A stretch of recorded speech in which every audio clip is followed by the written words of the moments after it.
Hello and welcome to Newsmax TV. I'm John Bachman. With us right now from Capitol Hill is Senator Marco Rubio.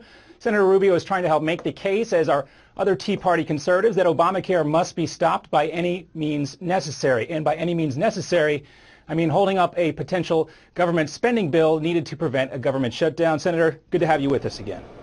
Thank you. Thank you, John. All right, so everybody in the party agrees that Obamacare must be stopped, but GOP members of both chambers can't seem to agree exactly how to do that.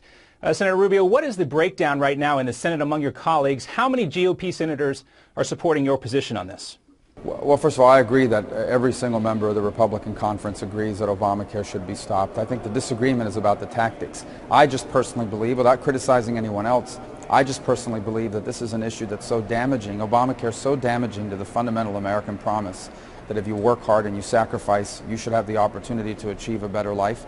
I think Obamacare is so damaging to that principle that we should be willing to do anything we can to stop it from moving forward.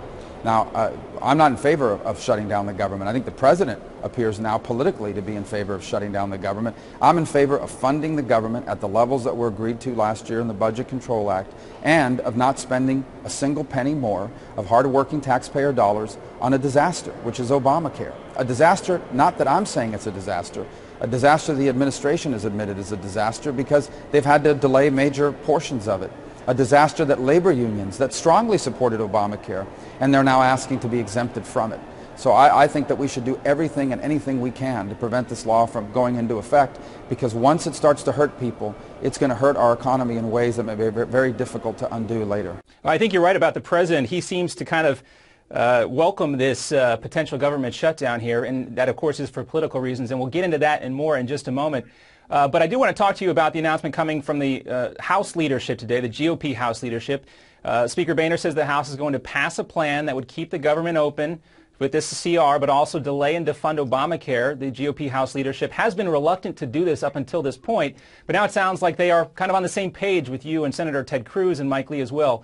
What's your reaction to this announcement coming from the Speaker's office today? Well, that's very positive news. Again, I think it's now going to call attention to the fact that we can keep the government open, that we can fund the government, that we don't have to shut down the government, that there's a way to keep the government open and to fund it, but we don't have to fund Obamacare. It's the president who's threatening to shut down the government.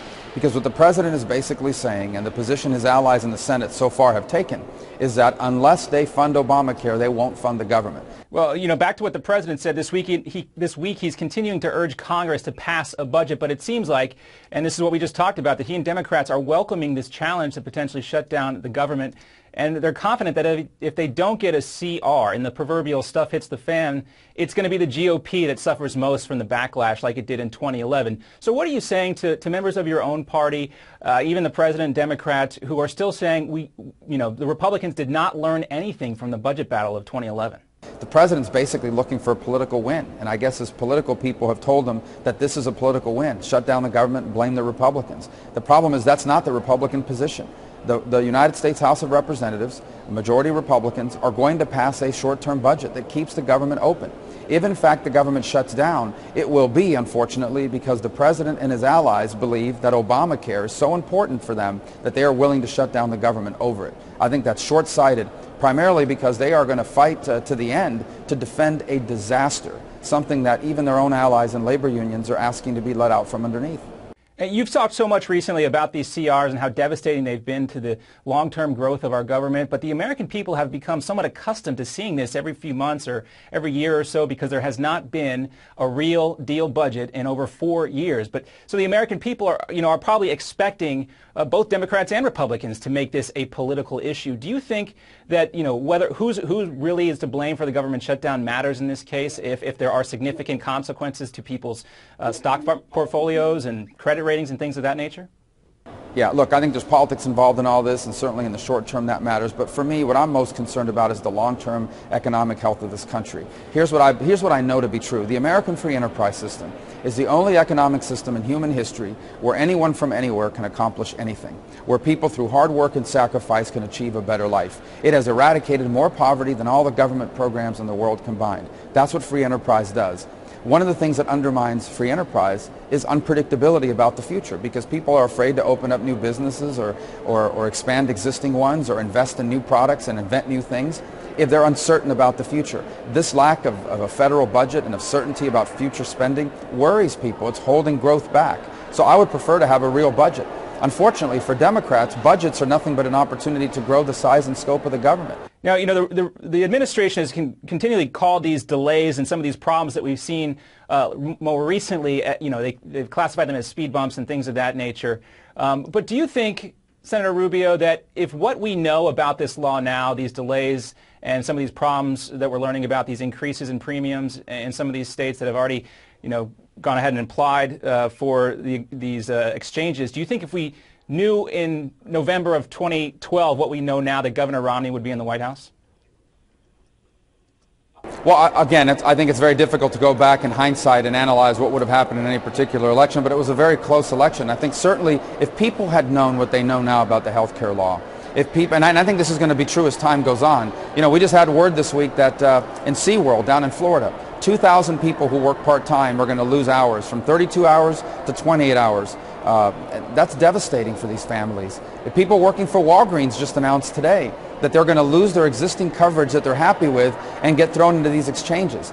This is the real-world impact of Obamacare. And I think if that had been more apparent to people last November, I think there are a few people out there that would have voted very differently. And it's very possible that Mitt Romney right now would be in the White House, and I think we'd have a much better outcome for our future.